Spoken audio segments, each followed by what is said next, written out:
요한일서 1장 1절부터 보시죠. 1장 1절에 보시면 태초부터 있는 생명의 말씀에 관하여는 우리가 들은 바요 눈으로 본 바요 자세히 보고 우리 손으로 만진 바라 이 생명에 나타내신 바 된지라 이 영원한 생명을 우리가 보았고 증언하여 너에게 전하노니 이는 아버지와 함께 계시다가 우리에게 나타내신 바 된 이시니라 하고 계십니다. 태초부터 있는 영원한 생명에 대하여 배워 안 게 아니라 직접 보고 듣고 만지고 그렇죠? 겪고 경험하여 알게 되어진 사람으로서 그 영원한 생명을 증언했는데 그 영원한 생명에 대하여 설명한 아주 중요한 표현이 뭐냐면 그 영원한 생명은 아버지와 함께 계시다가 우리에게 나타내신 바 되셨답니다. 한마디로 얘기하면 누구예요? 예수님인 것이죠. 그런데 그 예수님이 우리에게 나타나셨다라고 할 때에 그 예수님에 대하여 설명할 수 있는 여러 가지 말이 있을 텐데 다른 말 사용하지 않고 누구와 함께 있었다? 하나님과 함께 있었다 라고 하는 것으로 그 영원한 생명의 가장 중요한 모습이 무엇인지를 설명을 하고 그렇게 시작을 하는 것입니다. 예수님에 대하여 여러 가지로 설명할 수 있겠지만 하나님과 함께 계셨던 분인데 그분이 우리에게 나타나서 그 다음에 3절이요. 우리가 보고 들은 바를 너에게 전함은 그분에 대해서 증거하는 것은 너희로 우리와 사귐이 있게 하려 함이라. 코이노니아, 그 유명한 코이노니아가 당신과 우리 사이에 사귐이 생기기를 바랍니다. 그런데 그 사귐은 우리의 사귐은 단지 우리 서로 양자만의 사귐이 아니라 아버지와 그의 아들 예수 그리스도와 더불어 누림이라. 우리가 이것을 쓰면 우리의 기쁨이 충만하게 하려 함이라 라고 지금 말씀하고 있습니다. 사도 요한은 지금 이미 영원한 생명인 예수 그리스도를 만나서 사귐이 있게 되었고 그분에 대해서 증거를 하였고 그 증거를 받은 사람들이 이 편지를 받고 있는 수신자들인데 그렇게 증거한 이유는 그들이 사도 요한과 일단은 사귐이 있게 하려는 것인데 근데 그 사귐은 단지 두 사람 간에 이루어지는 것이 아니라 요한을 넘어 누구에게로 확장이 됩니까? 예수 그리스도에게로 확장이 되고 예수를 넘어 누구에게로 확장이 됩니까? 하나님 아버지로 확장이 되지요. 그래서 예수님에 대해서 설명할 때에 하나님 아버지와 함께 계셨다가 나타났다고 굳이 이야기를 하는 겁니다. 지금 요한은 예수를 만나서 예수와 사귀게 되었고 그런데 그 사귐 만나게 된 그분을 누군가에게 증거하자 자기와 사귀게 되었는데 둘 사이에서의 사귐만 발생한 게 아니고 그로 인하여 예수와 사귀게 되고 그로 인하여 하나님과 사귀게 되어진 사귐의 확장이라고 하는 것이 지금 이렇게 일어나게 되었습니다. 그로 인한 결과는 뭐냐면 기쁨이 충만함입니다. 누구와 살고 계십니까? 인생의 가장 중요한 문제는 누구와 사느냐이죠. 가장 중요한 문제는 왜 사느냐, 어떻게 사느냐도 아니고 누구와 사느냐입니다. 그 누구와 사느냐가 왜 사느냐도 발생시키고 어떻게 사느냐도 발생시키게 됩니다. 누구와 사니까 좋으세요? 아내와 남편과 또는 자식들과 교회 식구들과 말 안 듣는 그 사람들과 함께 사는 것이 기쁨을 발생시킬 수 있는가? 근데 기쁨이 충만해질 수 있답니다. 왜냐하면 이 사귐은 단지 나와 당신들만의 사귐만이 아니라 예수 그리스도와의 사귐이고 하나님과 사귀며 사는 것이기 때문에 우리의 사귐 안에 눈에 보이는 건 두 당사자에 불과하지만 둘이 만나는 게 아니라 그 사이에 예수가 있고 그 사이에 하나님이 계시기 때문에 이 사귐이 기쁠 수 있고 기쁨이 충만한 사귐이 되어질 수 있다고 합니다. 예수 그리스도께서 우리가 사귀고 계시고 그래 하나님이 계시고 그래서 이 하나님과의 사귐으로 말미암아 우리의 인생이 우리의 삶이 영생 기쁨이 충만한 삶이 되어질 수 있는 것을 발견할 수 있게 됩니다. 그 부분을 저희가 이렇게 차근차근 이제 살펴보려고 하는 거예요. 요한일서 1장 5절부터요. 우리가 그에게서 듣고 너에게 전하는 소식은 예수님에게서 듣고 너에게 전하는 소식은 이것이니 곧 하나님은 빛이시라 그에게는 어둠이 조금도 없으시다는 것이니라. 만일 우리가 하나님과 사귐이 있다고 하고 어둠에 행하면 거짓말을 하고 진리를 행하지 아니함이거니와 그가 빛 가운데 계신 것 같이 우리도 빛 가운데 행하면 우리가 서로 사귐이 있고 그 아들 예수의 피가 우리를 모든 죄에서 깨끗하게 하실 것이다 말씀하고 있습니다. 그러니까 사귐에서 지금 사귐으로 넘어오는 겁니다. 그렇죠? 근데 만일 우리가 하나님과 사귐이 있다고 지금 이제 배워 알게 되었는데 그런데 사귐이 있다고 하면서 어둠 가운데 살아가고 있으면 그러면 당신의 그 말은 거짓말입니다. 왜냐하면 하나님은 빛이시기 때문에 하나님은 어둠이 조금도 없는 분이시기 때문에. 근데 그분과 사귀며 산다고 하면서 어두운 가운데 살아가고 있다면 당신은 하나님과 사귀며 사는 것이 아니라 다만 그냥 어두운 가운데 있을 뿐입니다. 그렇죠? 그러니까 하나님과 사귐이 있는 사람은 반드시 어디에서 살아가야 하는 거예요? 빛 가운데서 살아가는 것이죠. 그렇죠? 그런데 그렇게 빛 가운데서 살아가게 되면, 빛 가운데 살면, 7절 그가 빛 가운데 계신 것 같이 우리도 빛 가운데서 행하면, 빛 가운데서 살아가면 하나님과 사귐이 있고 그 아들 예수의 피가 우리를 모든 죄에서 깨끗하게 하신다고 합니다. 아니, 어둠이 조금도 없으신 빛인 하나님과 사귀며 살려면 내 안에 뭐가 없어야 돼요? 어둠이 없고 죄가 없어야 될 것 아닙니까? 그런데 그게 아니라 오히려 사귀며 살면, 빛 가운데서 살아가면 일어나는 결과는 뭐냐면 예수의 피가 우리를 모든 죄에서 깨끗하게 하시는 거래요. 그러니까 먼저 뭐가 확인되고 드러나는 거예요? 우리가 빛 안에 설 때 우리가 누구다? 모든 죄가 있는 사람이다라는 게 드러나는 거죠. 그렇죠? 그게 없으면 깨끗하게 할 게 없잖아요. 그렇죠? 그러니까 지금 여기서 그러니까 이것이 사실은 굉장히 편안하지 않은 동거 같은 겁니다. 그러니까 빛이고 어둠이 조금도 없는데 의롭고 죄가 조금도 없으신데 그분과 사귀며 살아야 한다고 하니 이게 보통 일이 아닌 거 아니겠습니까? 그렇죠? 그런데 그분과 사귀며 살 때에 확인되어지는 1차적인 것은 뭐냐면 그의 빛 가운데 우리가 드러남으로 말미암아 우리 안에 뭐가 있는 존재다? 죄가 있는 사람이라고요. 모든 죄가 있는 사람이라고요. 그러니까 우리가 빛 가운데 살아간다는 것은 그러니까 우리가 하나님처럼 어둠이 조금도 없는 그런 빛이 된다는 뜻이 아닌 거예요. 일단은. 그렇죠? 요한에게 대하여 요한이 뭐라고 얘기합니까? 나는 이 빛이 아니다. 나는 빛이 아니다. 나는 빛에 대하여 증거하는 사람이다. 이렇게 얘기를 하죠. 그렇죠? 우리는 빛이 아니다. 하지만 빛과 사귐을 가지고 그리고 이제 빛 가운데 살아가고 있다라는 거예요. 그런데 그런 우리에게는 깨끗하게 되어야 할 죄가 있다라고 지금 말씀을 하는 거죠. 그런데 우리가 말 그대로 하나님과 사귀어 살아가면 예수의 피가 우리를 모든 죄에서 깨끗하게 한다라고 말씀을 합니다. 이건 뭘까요? 무슨 얘기일까요? 깨끗하게 하셨으니까 하셨으니까 우리는 더 이상 이제 죄악이랑은 아무 상관이 없는 청정 지역이 됐다는 것일까요? 지금 여기에서 예수의 피가 우리를 모든 죄에서 깨끗하게 하신다라고 할 때 이 말을 그냥 죄가 있는 것을 이렇게 씻는다, 화이트로 지운다 이런 차원으로 생각하지 마시고 무엇으로 이야기가 시작됐어요? 하나님과의 사귐이라는 것으로 이야기가 시작됐잖아요. 그렇죠?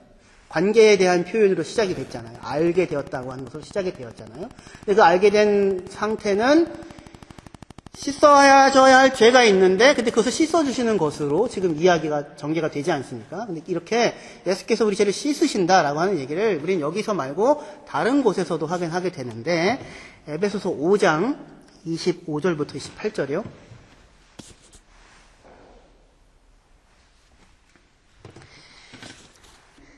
에베소 5장 25절에 보시면 남편들은 아내 사랑하기를 그리스도께서 교회를 사랑하시고 그 교회를 위하여 자신을 주신과 같이 하라.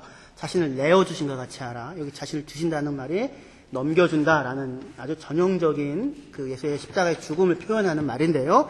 교회를 사랑하셔서 교회를 위하여 자기를 내어주셨듯이 남편들은 아내를 그렇게 사랑해라. 이렇게 얘기하시면서 26절에 이는 곧 물로 씻어 말씀으로 깨끗하게 하사 거룩하게 하시고 할 때 말씀으로 깨끗하게 하셨다라고 하는 그 말이 아까 우리가 요한일서 1장 7절에 보았던 빛 가운데 행하고 우리가 사귐이 있으면 그 아들 예수의 피가 우리를 모든 죄에서 깨끗하게 하신다. 우리를 씻으신다. 씻어주신다 하는 말과 같은 형태의 이야기예요. 그러니까 주님께서 물로 씻어 사실은 말씀으로 씻는 겁니다. 말씀의 물로 말씀의 씻음으로 우리를 깨끗하게 하시는데 그렇게 하셔서 구별시키시고 거룩하게 하시고는 27절에 자기 앞에 영광스러운 교회로 세우사 티나 주름 잡힌 것이나 이런 것들이 없이 거룩하고 흠이 없게 하려 하심이라. 이와 같이 남편들도 자기 아내 사랑하기를 자기 자신과 같이 할지니 자기 아내를 사랑하는 자는 자기를 사랑하는 것이니라. 이렇게 말씀을 하고 있습니다. 씻어서 예수님은 어떻게 하신다고 교회를 티나 주름 잡힌 것이나 이런 것이 없이 거룩하고 흠이 없는 영광스러운 교회로 세우시겠답니다. 그러니까 빛 앞에서 있는 모습 그대로 온전하게 드러날 수 있는 존재로 교회를 세우시겠대요. 그렇게 하기 위하여 뭘 하신다고요? 자신을 내어주셔서 자신의 피로 또는 자신의 말씀으로 교회를 씻으신다고 얘기하고 있어요. 근데 이 이야기를 그냥 단순히 어떤 법정적인 죄가 있는 사람의 허물을 씻는다라고 하는 형태로 전개시키지 않고 어디 안에다 누워요? 구체적으로 남편이 아내를 사랑하는 것, 사랑이라고 하는 것 안에, 구체적인 사랑이라는 것 안에 이 이야기를 놓고 있습니다. 그러니까 이 씻음은 왜 발생하게 된 거예요? 왜 씻으신 거예요? 거룩하고 영광스럽게 하려고요. 그렇죠? 일단은 씻고 거룩하게 영광스럽게 해야 되죠. 근데 씻어서 거룩하게 영광스럽게 하시려고 하는 이유는 뭐예요? 예수님께서 우리를 사랑하셨기 때문입니다. 그래서 그 교회를 사랑하셨기 때문입니다. 남편이 신랑 되신 예수께서 아내 되는 사람인 우리를 사랑하셨기 때문이죠. 사랑하셨기 때문에 그 안에 씻음과 영광스럽게 세우는 것이 포함되어져 있는 것인 것이죠.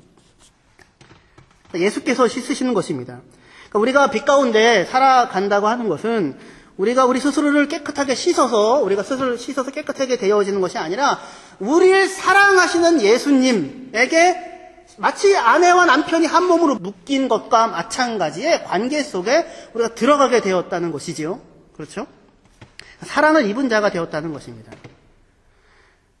하지만 우리는 여전히 뭐가 있어요? 깨끗함을 받아야 할 티나 주름 잡힌 것이 있고 그리고 그것이 깨끗하게 되어져야 할 죄가 있는 것입니다. 그래서 다시 와서 요한일서 1장 8절이요.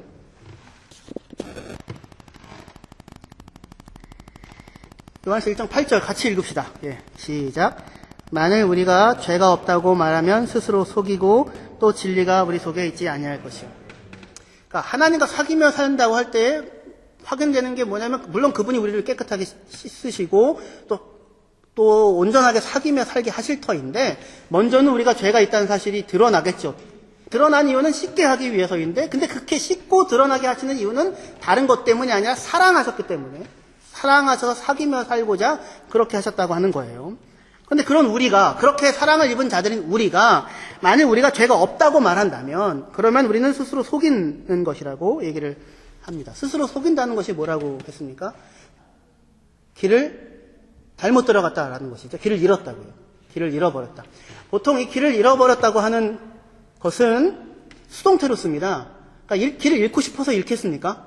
그렇죠? 어떻게 하다가 이 길을 잃게 된 거죠. 그리고 나중에 아차 길을 잃었구나 이렇게 알게 되는데 근데 여기서는 능동태로 썼습니다.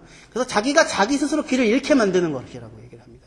그러니까 스스로 내가 죄가 없어. 우린 깨끗하게 되어질 죄가 없어. 나는 완전해, 완벽해. 이렇게 얘기를 하면 스스로가 스스로를 길을 잃게 만드는 거라고요. 근데 이렇게 만드는 데는 욕망이 있겠죠. 사실은 그 안에. 길을 잃게 되었다 지금 얘기를 합니다. 죄가 없다고 얘기하는 것은 스스로 잘못된 길로 들어가도록 내몰고 있다는 거예요. 죄가 없다고 얘기하는 것이.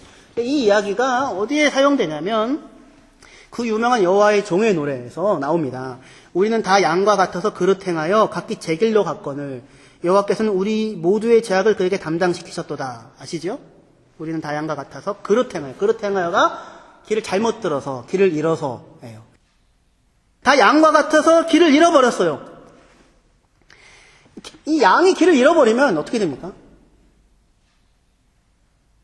죽는 겁니다. 양은 방법이 없습니다.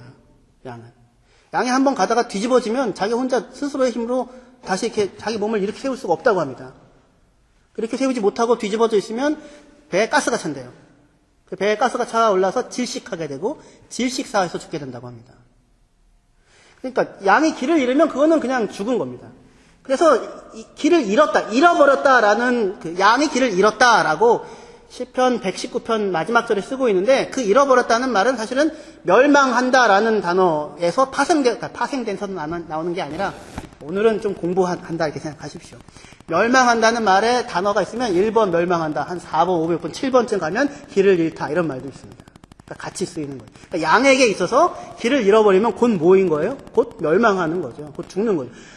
멸망하지 않는 길은 딱 하나가 있습니다. 무엇이겠습니까? 목자가 찾아오는 거죠. 목자가 가서 그를 찾아오는 길만이 그가 거기서 멸망하지 않을 수 있는 유일한 길입니다. 그렇죠. 근데 우리는 다 그 양과 같아서 그릇 행하여 길을 잃어버려서 각기 제 갈 길로 갔다고 얘기를 합니다. 근데 이 각기 제 갈 길로 갔다. 자기의 길로 갔대요. 자기의 길. 근데 아니 생각해 보십시오. 양이 길을 잃어버렸는데 길이 어디 있습니까? 자기 길이.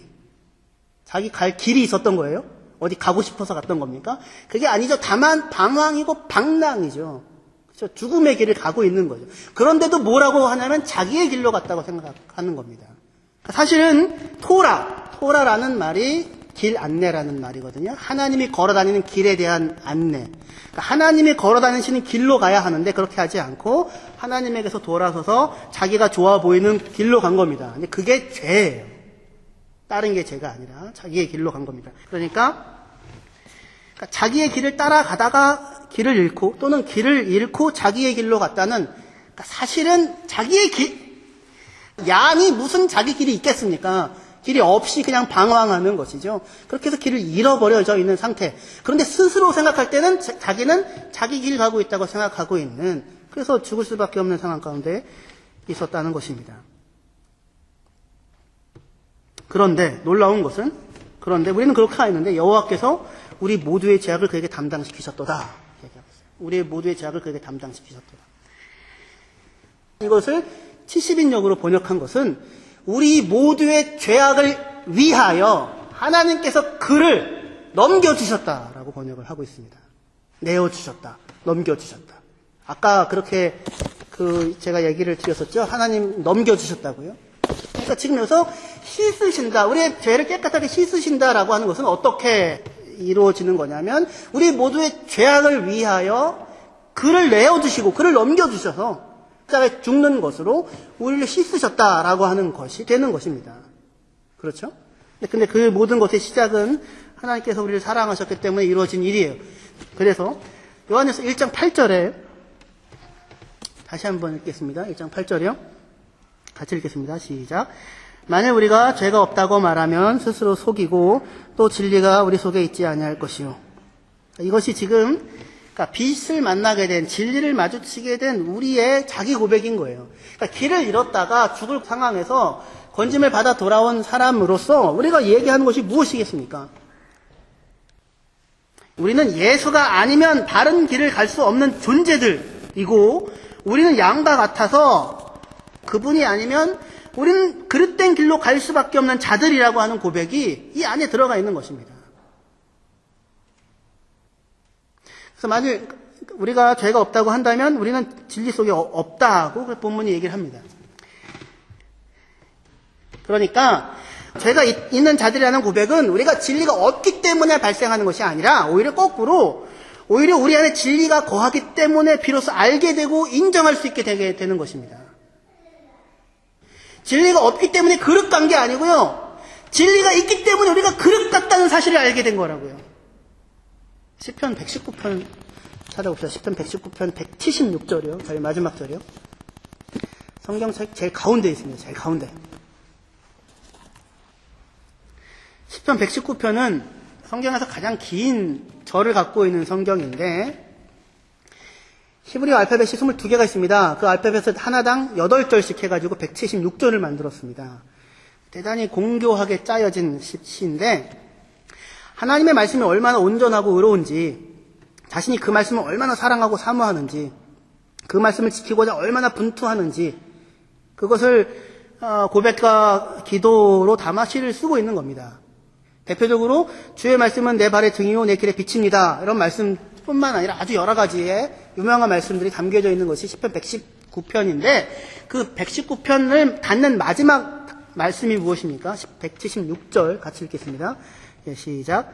이른 양같이 내가 방황하오니 주의 종도를 찾으소서 내가 주의 계명들을 잊지 아니함이나이다.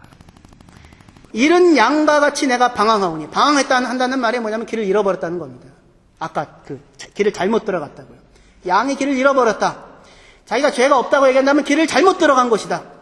근데 지금 이 사람이 지금 뭐라고 얘기합니까? 이른 양과 같이 길을 잃어버렸으니 주의 종을 찾아주십시오. 왜냐하면 내가 주의 계명을 잊지 않기 때문입니다. 그러니까 주의 계명을 마음에 품고 사모하며 사랑하며 살아갔던 한 사람, 다시 말해서 진리가 그 안에 거하는 사람의 고백은 그러니까 나는 이제 길을 잃지 않을 수 있다라고 하는 것이 아니라 나는 얼마든지 길을 잃을 수 있으며 만약에 내가 길을 잃게 되면 나는 스스로는 헤어나올 수 없는 사람이니까 반드시 당신께서 나를 찾아봐 주십시오 라고 지금 이야기를 하고 있다는 겁니다. 그러니까 우리가 죄가 있는 자들이라고 인정하고 고백하는 것은 진리가 없기 때문에 발생하는 것이 아니라 오히려 거꾸로 우리 안에 진리가 거하기 때문에 진리를 알게 되었기 때문에 발생하고 그리고 진리를 알게 되었기 때문에 인정하게 되어지는 것이라는 겁니다. 그런데 이 인정이 그러나 우리를 절망으로 끌고 가는 것이 아니라 오히려 기쁨으로 인도하게 되는 것은 아까 4절에 그렇게 기쁨으로 인도한다고 기쁨을 요한일서에서 충만하게 한다고 하지 않습니까? 그 진리가 뭐냐면 하나님께서 죄인된 우리를 사랑하셔서 그 아들을 보내어 우리의 죄를 그에게 담당시키시고 우리를 깨끗하게 하신다는 복음, 그것이 진리였기 때문입니다. 그래서 다시 요한일서 1장 9절부터요. 요한일서 1장 9절 10절입니다. 만일 우리가 우리 죄를 자백하면 그는 미쁘시고 의로우사 우리 죄를 사하시며 우리를 모든 불의에서 깨끗하게 하실 것이요. 이렇게 말씀하고 있습니다. 하나님은 신실하시고 의롭고 우리는 신실하실 수가 없고 우리는 의롭지가 않다고요. 우리는 길을 잃는다고요. 그런데 우리가 우리 죄들을 인정하면 우리의 연약함을 고백하고 인정하면 신실하시고 의로우신 그분이 우리의 죄를 용서하시고 우리를 모든 불의에서 깨끗하게 씻어주실 것이다 라고 얘기하고 있는 겁니다. 하지만 우리가 10절에요. 만약 우리가 범죄하지 아니하였다고 하면 하나님을 거짓말하는 이로 만드는 것이니 또한 그의 말씀이 우리 속에 있지 아니하니라 라고 말하고 있습니다. 우리가 범죄하지 아니하였다고 하는 것은 하나님의 말씀이 우리 속에 있지 않기 때문에 일어나는 것이라는 것입니다. 지금 하나님의 말씀과 진리를 품고 119편 176절까지 살았던 사람의 마지막 고백은 하나님, 내가 길을 잃은 양처럼 방황합니다. 길을 잃었습니다. 그러니 나를 찾아와 주십시오. 왜냐하면 내 안에 하나님의 말씀이 있기 때문입니다. 내가 당신의 말씀을 사랑하고 사모하기 때문입니다. 하나님이 신실한 분이신지 알기 때문입니다. 하나님은 나를 사랑하시며 나를 사랑하시는 그 사랑을 이루어내고야 마시는 분이시니 하나님, 나를 도와주십시오 라는 지금 형태로 하나님과의 관계를 지금 맺어가고 있는 겁니다. 하나님과 사귀며 살게 되면 우리 안에 어떤 고백을 갖는다고요?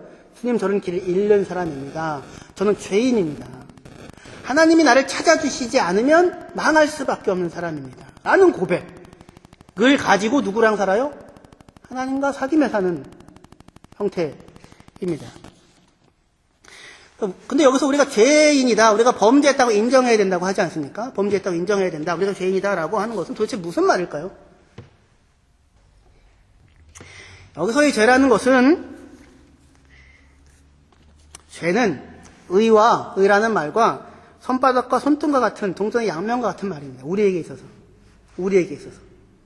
있어서 죄라는 말, 의라는 말은 손바닥과 손등이 손이잖아요. 그렇죠. 손바닥이 없으면 손등이 없고 손등이 없으면 손바닥이 없죠. 합쳐서 손이죠. 그런 것과 같은 형태예요. 이게. 근데 무슨 얘기냐면 죄라는 말은 뭐냐면 하나님을 떠나서 각기 제 길로 가는 것이 죄입니다. 하나님을 떠나서 각기 제 길로 가는 것. 의는 뭐냐면 하나님과 함께 그 길을 가는 것이에요. 아주 단순한 얘기죠. 그 길을 잃었다라는 그 메타포를 통해서 생각해 본다면 죄라는 것은 하나님을 떠나 길을 잃고 자기 길 가는 것이고 의라는 것은 하나님과 함께 그 길을 가는 것입니다. 그런데 하나님과 함께 그 길을 가는 것은 어떻게 우리에게 발생할 수 있어요? 길 잃고 또 자기 길 간다고 하고 있었는데 길을 잃었는데 예수님께서 찾아와 우리를 건져셔서 자기와 묶으시고 그 길 가게 하시는 것으로 우리에게 이 일이 발생한 거죠. 의의 길에 들어설 수 있게 된 거죠. 근데 의의 길에 들어설 수 있는 우리는 비록 지금 하나님에게서 돌이켜 딴 길 가고 있는 것은 아니지만 사실은 하나님이 아니면 예수 그리스도가 붙잡아주는 것이 아니면 언제든지 어디로 가는 거예요? 언제든지 그 길로 가는 것인 겁니다. 그러니까 이 고백에 내가 죄가 있다 또는 당신이 의롭다, 당신은 신실하시다 라고 하는 그 고백 속에서는 나의 연약함과 그런 연약함에도 불구하고 나를 붙잡아 나와 사귐을 가지시는 하나님에 대한 인정과 고백이, 양자에 대한 고백이 다 있는 거예요. 그러니까 우리에게 있어서는 그 죄와 의라는 것이 마치 동전의 양면과 같이 손바닥과 손등과 같이 존재하는 것입니다. 죄라는 것은 하나님을 떠나 각기 제 길 가는 거고 의는 하나님과 같이 그 길 가는 건데 근데 우리가 하나님과 같이 그 길을 간다는 것은 어떤 형태로 이루어지는 거냐면 우리가 하나님과 같은 존재가 되어서 하나님이 되어서 그와 대등한 모습으로 하나님과 함께 그 길을 걸어가는 것이 아니라 이건 예수님이 하시는 거잖아요. 성령님이 하시는 것이잖아요. 그것이 아니고 마치 시편 119편 기자의 말처럼 저는 길을 잃었는데 날 찾아와 주십시오. 당신은 길 가게 해 주십시오. 또는 이사야 53편에서 고백하는 우리들처럼 우리는 다 각기 길을 잃고 제 갈 길로 갔는데 여호와께서 우리를 위하여 우리의 죄를 위하여 그의 아들을 내어주시고 그가 채찍에 맞으면 우리가 나음을 얻고 그가 징계를 받으면 우리가 평화를 누리는 그러한 것이 우리에게 일어났다라고 이야기하는 사람들처럼 자신들은 하나님의 은혜와 자비와 사랑이 아니면 도저히 이 길을 갈 수 없는 자들임을 알아서 끊임없이 하나님의 은혜와 자비와 사랑을 구하며 살아가는 형태로 하나님과 동행하는 의라는 것이 이루어진다는 겁니다. 그래서 시편 119편 169절부터요. 제가 이렇게 얘기하면 목사님만의 생각이 아닙니까 할 수 있어서 성경에 보시면 119편 116절부터 보시면 여호와여 나의 부르짖음이 주의 앞에 이르게 하시고 주의 말씀대로 나를 깨닫게 하소서. 나의 간구가 주의 앞에 이르게 하시고 주의 말씀대로 나를 건져 주소서. 나를 구원하소서. 주의 율례를 내게 가르치심으로 내 입술이 주를 찬양하리이다. 주의 모든 계명들이 의로우며 내 혀가 주의 말씀을 노래하리이다. 내가 주의 법도를 택하여 싸우니 주의 손이 항상 나의 도움이 되게 하소서. 그러니까 이 사람은 지금 주의 말씀을 깨닫기를 원하고 하나님을 찾고 부르짖고 주의 말씀을 즐거워하고 노래하는 사람이죠. 그렇죠? 그 법도를 따라 살고자 하는 사람입니다. 그런 사람이 항상 간구하는 게 뭐예요? 내가 주의 법도를 택하여 싸우니 주의 손이 항상 나의 도움이 되어 주소서. 당신의 손으로 나를 도와주소서. 그 다음에 174절 여호와여 내가 주의 구원을 사모하여 싸우니 주의 율법을 즐거워하나이다. 내 영혼을 살게 하소서. 내 영혼을 살려주십시오. 그래 하시면 내가 주를 찬송하겠나이다. 주의 규례들이 나를 돕게 하소서. 주의 규례들로 나를 도와주십시오. 이런 양과 같이 내가 방황합니다. 이런 양과 같이 내가 길을 잃었습니다. 그러니 주의 종을 찾아봐 주십시오. 거기에 구원이 있다고요. 이런 양과 같이 내가 방황하오니 완료형으로 썼어요. 완료형으로. 이런 양과 같이 내가 길을 잃었습니다. 그러니 주님 나를 찾아봐 주십시오. 내가 주의 계명을 잊지 않고 있습니다. 지금 이렇게 얘기를 하고 있는 것입니다. 자신의 이런 양 같음을 어디서 확인해요? 주의 계명을 잊지 않고 사랑하고 노래하며 즐거워하는 가운데 확인하는 거예요. 주의 계명을 사랑하고 주의 계명을 노래하고 주의 계명을 즐거워하는 가운데 바로 그 사람이 자기가 잃은 양 같은 존재라는 사실을 확인하고 그리고 주께 간구하고 기도하고 있는 중인 것입니다. 무슨 이야기인지 그게 의입니다. 다시 그래서요. 요한일서로 다시 봅시다. 요한일서 2장 1절 2절 나의 자녀들아 내가 이것을 너희에게 쓰면 너희로 죄를 범하지 않게 하려 함이라. 죄를 범하지 않고 살게 하기 위해 쓰는 것이에요. 맞아요. 죄 범하지 않고 이렇게 살도록 하기 위해서 쓰고 있대요. 분명히. 그렇죠?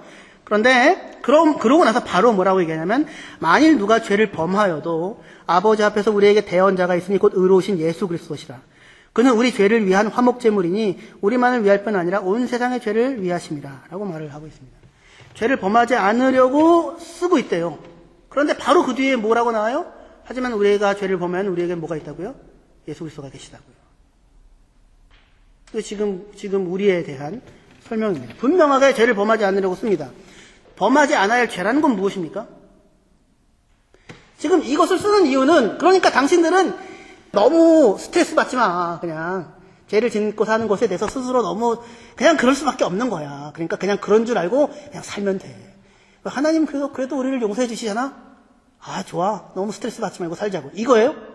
그래서 쓰는 게 아니라 뭐 하라고 쓰는 거라고요? 죄를 범하지 않게 하려고 쓰고 있는 거예요. 죄를 범하지 않게 하려고 쓰고 있다고 하면서도 또 바로 뭐라고 얘기합니까? 근데 우리가 죄를 범할 수 있다고요. 죄를 범하면 우리에게 예수님이 계시다고요. 그러니까 마음 놓고 예수님을 이용하고 살라가 아니라 세숫비누처럼 맨날 닦고 살라는 거 아니라 죄를 범하지 말라고요. 근데 죄를 범하지 않는다는 게 뭐예요? 범죄하지 않는다는 건 무엇입니까? 지금까지 우리가 살펴본 바로는 죄는 뭐냐면 자기 길 가는 거잖아요. 자기 길을 가면서 스스로 자기가 잘 가고 있다고 생각하는 겁니다. 자기로서 충분하다는 거예요. 자기로서 충분하다. 나에겐 목자가 없어도 된다는 거죠. 이게 죄예요. 피해야 할 가장 큰 죄예요. 나로서 충분하다. 우리는 나로서 충분하지 않아요. 나로서 충분하지 않다고요. 그러니까 충분하지 않은 사람이 충분하다고 스스로 우기고 주장하려면 뭐가 나옵니까? 외식이 나오겠죠. 거짓이 나오겠죠. 속임이 나오겠죠. 그렇죠. 충분하지 않은데 충분하다고 스스로 생각하고 주장하려고 하니 외식이 나오게 됩니다. 거기서 비롯되어지는 죄들이 나오게 되죠. 충분하다고 잘못 주장하는 기만과 착각, 그런데 충분하지 않기 때문에 발생되어지는 죄들, 계명을 따라 살지 않는 것, 계명을 따라 살지 않는 것. 그러니까 나로서 충분하다고 하니까 누가 법이에요? 자기가 법이죠. 나로서 충분하니까 내가 하고 싶은 것, 내가 옳다고 생각하는 것을 따라 살면 그만인 겁니다. 그래서 그 길을 따라가는 사람은 누구의 계명을, 누구의 길을 따라가지 않냐면 아버지께서 걸어가시는 길, 하나님이 걸어가시는 길, 하나님의 계명, 토라를 따라 살아가지 않게 되어지죠. 그러니까 두 가지 형태가 죄가 얽혀져 있는데, 나로서 충분하다, 나는 나로서 충분하다, 홀로 자족하다고 생각하는 것에서 하나님의 계명을 따라 살지 아니하고 살아가는 것, 그것을 구체적으로 얘기한다면 자기 형제를 미워하고 사랑하지 아니하는 것으로 가게 됩니다. 자기 형제를 미워하고 사랑하지 않는 것, 자기를 사랑하는 것, 자기만을 사랑하는 것. 근데 자기를 사랑하고 자기만을 사랑하는 방식이 잘못된 거예요. 사람에게 필요한 것은 하나님께서 천지 만물을 지으시고 보시고 뭐라고 하셨습니까? 보시기에 심히 좋았더라고 하셨다. 심히 좋았더라. 그러니까 하나님이 좋다고 하면 뭐예요? 좋은 거죠. 그죠? 하나님이 좋다고 하면 좋은 거죠. 근데 아담은 자기가 자기 스스로 볼 때 선과 악의 지식나무를 먹고 자기가 자기 스스로를 볼 때 좋아요, 나빠요? 나빠요. 부끄러워요. 수치스러워요. 근데 그 좋음은, 자기의 좋음은 오직 어디에서만 발생하냐면 하나님이 나를 보고 좋다고 여기시고 얘기하시는 관계 속에서만 발생해요. 이 사람이 하나님인 것이 아니고 하나님이 되는 것이 아니라 유한한 존재예요. 하나님이 아니면, 하나님이 은혜를 베푸시지 아니하면 한순간의 생명도 자기 힘대로 누릴 수 있는 존재가 아닌 사람이죠. 그런데 그 사람을 하나님 붙잡고는 좋다고 얘기하시는 것 안에 완벽하지 않고 온전하지 않아도 좋음이라고 하는 것이, 의라고 하는 것이 생겨난다고요. 그런데 이 사람이 하나님을 떠나서 자기 스스로 충족적이라고 생각하고 나는 내 길 내가 스스로 갈 수 있다고 생각을 하여서 선과 악의 판단과 잣대를 자기 안에 집어넣자. 하지만 자기가 스스로가 볼 때 감당이 안 되니까 스스로가 부끄럽게 되어지는 것이죠. 그리고 그러한 자기를 사랑하기 위하여, 좋은 사람으로 만들기 위하여 무수히 애를 쓰는 거예요. 사람들 앞에서 좋은 사람으로, 그럴듯한 사람으로 드러나고 싶은 것이죠. 그것 사이에 괴리가 있으니까 외식하게 되고 거짓을 행하게 되어지는 것 아니겠습니까? 그러니까 끊임없이 어디로 다시 돌아오게 되면 자기에게 집중하고 자기가 온전하고 자기가 좋다고 하는 것을 만들어내야 하는 것에만 집중을 하게 돼요. 뭘 하지 못해요? 형제를 사랑하지를 못한다고요. 하나님께서 아담을 만들고 하와를 만들고선 그리고 만들고 데리고 오시자 아담이 뭐라고 얘기합니까? 보라 내 살 중에 살이요 내 뼈 중에 뼈다 이렇게 얘기를 하죠. 좋다고 얘기를 하신 거죠. 그를 사랑한다. 내 앞에 서 있는 도움이라고 이야기할 수가 있어요. 어디에 서 있으니까? 하나님이 나를 붙잡고 있다고 하는 것에 서 있으니까 다른 누군가를 있는 그 모습 그대로 사랑할 수 있는 자리에 설 수 있게 된다고요. 근데 하나님을 치워버리고 자기의 길을 가게 되자 자기가 자기 스스로의 좋음을 확보하기 위하여 애를 쓰는, 주장을 하는, 기만을 하는, 그 사이의 간격을 메울 수 없는, 그러니까 끊임없이 자기에게로만 집중되어질 수밖에 없는, 그러니까 옆에 있는 누군가를 도울 수 있는 또는 내 앞에 있는 도움, 사랑의 대상, 사랑할 수 있는 사람으로 생각을 하지 못하고 미워한다고요. 시기한다고요. 내 뼈 중에 뼈, 살 중에 살이라고 좋구나라고 얘기할 수 있는 자리에 서 있지 못하고 내가 너보다 좋아. 이런 자리에 항상 서려고 할 수밖에 없는 것이죠.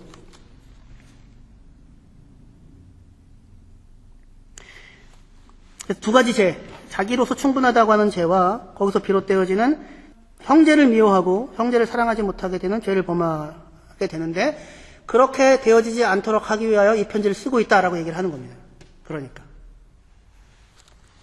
그러면서 만일 누가 죄를 범하면 우리에게는 의로운 대언자 예수 그리스도가 계속 계시다고 얘기를 하고 있습니다.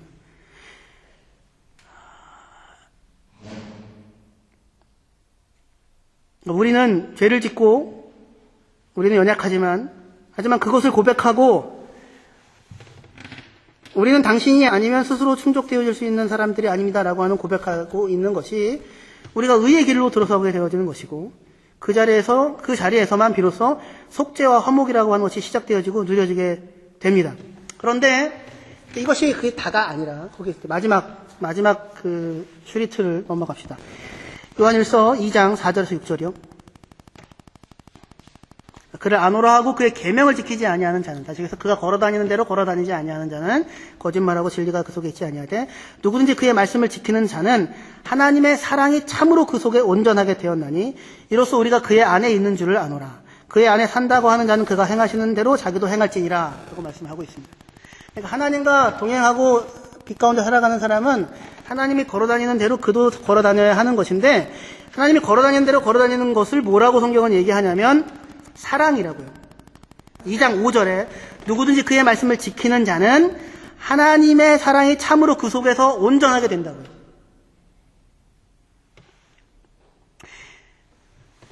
그를 아노라 하고 계명을 지키지 않는 자는 거짓말장이고 진리가 없는데 하지만 그 말씀을 지키는 것, 그의 계명을 지키는 것이 하나님의 사랑이 완성되어지는 것이다. 이렇게 얘기를 하고 있습니다.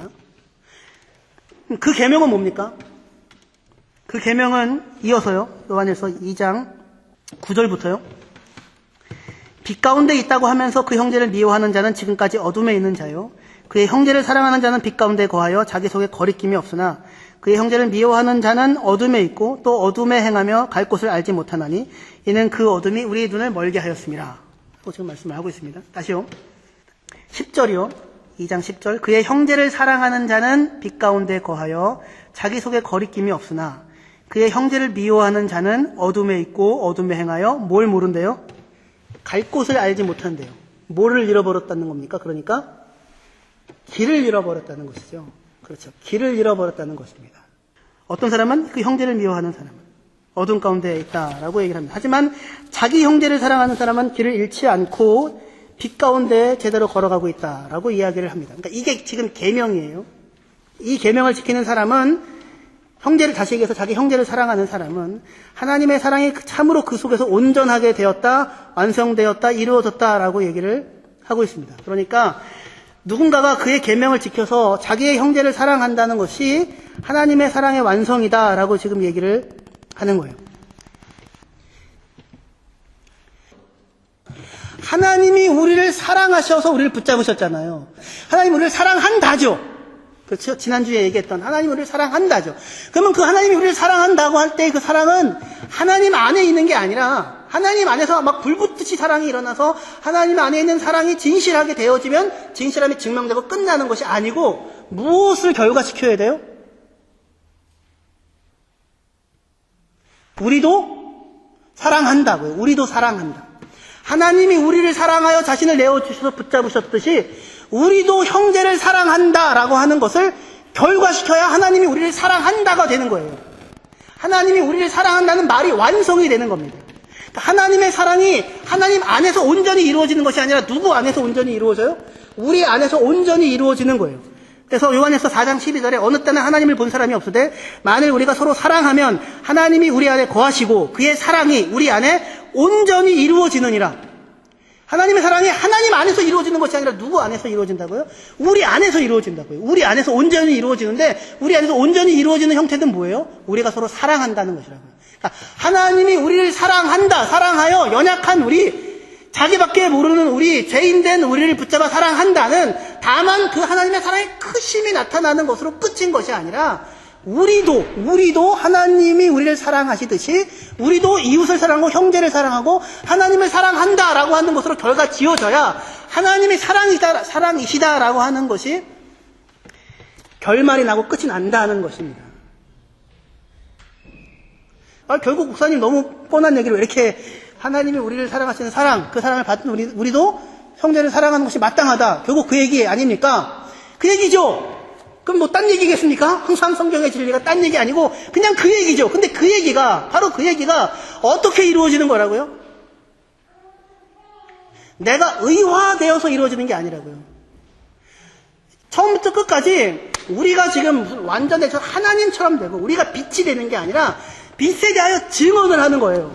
요한이 지금 빛에 대해서 증언을 하고 있는 거예요. 영원한 생명에 대해서 증언을 하고 있는 거잖아요. 그 영원한 생명을 마주친 사람들은 누구였어요? 길을 잃은 사람들이었죠. 그릇 행한 사람들이었죠. 주여, 주의 종이 길을 잃은 양처럼 방황하오니 길을 잃었으니 나를 찾아주십시오. 라고 하는 것이 그게 우리라고요. 그 우리를 사랑하셨다라는 것입니다. 그 우리를 사랑하셨다. 그 우리를 사랑하셨다라고 하는 것, 그 우리를 사랑하셨다라고 하는 그 우리가 서로 사랑하는 거예요. 하나님이 우리를 사랑하셨죠. 근데 우리는 누구예요? 신실하지 않죠. 우리가 사랑하라고 요구되어지는 서로들은 누구입니까? 의인이 아니라, 완전한 사람들이 아니라, 깨끗한 사람들이 아니라, 사랑과 은혜와 자비와 돌봄이 아니면 설 수 없는 사람들이죠. 그죠? 그 사람들이 서로 사랑하는 것입니다. 그럼 이 사랑을 어떻게 만들어줄 수 있습니까? 내 안에서 만들어지는 것이 아니라 하나님에서 출발하여 우리에게 이르고 우리의 삶을 관통하고 그리고 우리의 삶을 통과하여 이웃에게 이르고 이웃을 삶을 관통하여 다시 다른 누군가에게 이르고 그리고 그것이 다시 누군가를 돌아 하나님에게 이르러 가는 그런 과정인 것입니다.